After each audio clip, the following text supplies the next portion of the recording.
రాజకీయాలకు అతీతంగా అన్ని పార్టీల పెద్దల సహకారం కూడా మనకు ఉన్నది. వారందరికీ మనం ధన్యవాదాలు చెప్తున్నాం. కానీ అత్యంత కీలక దశలో మనల్ని గెలిపించింది మాత్రం గౌరవ పెద్దలు నరేంద్ర మోడీ గారు అనే విషయం మనందరికీ తెలుసు. ఎక్కడ మనం సహకారం పొందామో వాళ్ళ పట్ల మనం ఎప్పుడూ కృతజ్ఞత కలిగి ఉండాలనే ఒక నిజాయితీ కమిట్మెంట్ మనకు ఉన్నది, ఉండాల్సిన అవసరం ఉన్నది.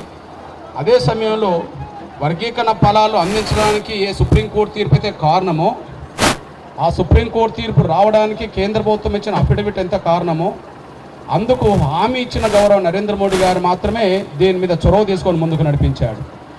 అదే సమయంలో పోరాటం నిజాయితీగా చేస్తే, కమిట్మెంట్గా చేస్తే ఆ లక్ష్యం నెరవేరడమే కాదు, ఆ లక్ష్యం కోసం పోరాటం చేసిన ప్రతి కార్యకర్తకు, ప్రతి నాయకుడికి, నాయకురాలకి ఒక గుర్తింపు, గౌరవం ఉంటుంది అనడానికి సాక్ష్యమే ఈరోజు కేంద్ర ప్రభుత్వం మనకు ప్రకటించిన పద్మశ్రీ అనేది మనందరికీ తెలుసు. ఈ విధంగా కేంద్రం మనల్ని ఆదుకున్నది వర్గీకరణ ద్వారా, మనకు గుర్తించింది పద్మశ్రీ ద్వారా, గౌరవించింది పద్మశ్రీ ద్వారా. అయితే ఇందులో మన త్యాగాలు లేవా?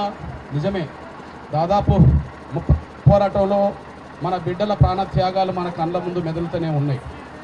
వేలాది మంది కార్యకర్తలు ఆయా సందర్భంలో యుద్ధ భూమిలో నిలబడి లాఠీ దెబ్బలు తిని, తలలు పగలగొట్టుకొని, చేతులు ఇరిగి, కాళ్ళు ఇరిగి, నడుములు ఇరిగి బాధలు పడ్డ కార్యకర్తల శ్రమ, వాళ్ళ కమిట్మెంటు గుర్తుకొస్తున్నది.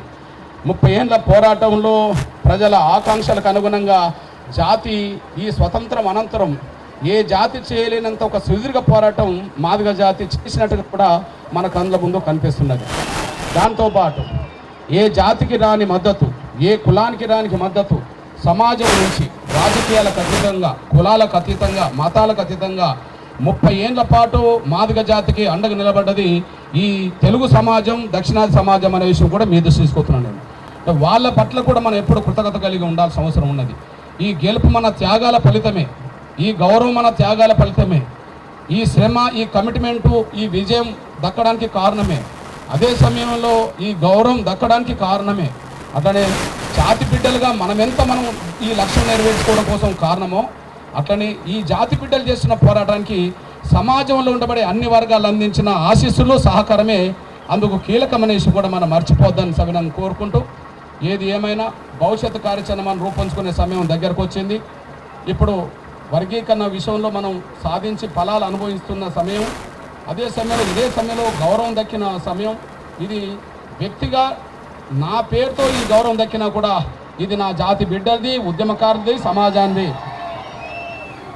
నా జాతి బిడ్డలది, శ్రమించిన కార్యకర్తలది, త్యాగాలకు సంబంధించిన బిడ్డలది, జాతి యావత్తుది, సమాజంలో ఉండబడే అన్ని వర్గాల అండదండలతో వచ్చింది. కాబట్టి సమాజానికే ఈ గౌరవం వచ్చిందంటగా నేను భావించుకుంటూ, రాబోయే రోజుల్లో జరగాల్సిన విషయాల మీద, అదే సమయంలో ఇప్పుడు జరిగిన విషయాలన్నిటి మీద సమీక్షించుకోవడానికి మనం సమావేశం జరుపుతున్నాం కనుక దయచేసి అక్కడికి రావాల్సిందిగా విజ్ఞప్తి చేస్తూ, అదే సమయంలో తెలుగు రాష్ట్రాల్లో ఇప్పుడు వర్గీకరణ అమలు జరుగుతుంది, ఇంకా తమిళనాడులో కూడా అమలు జరుగుతున్నది.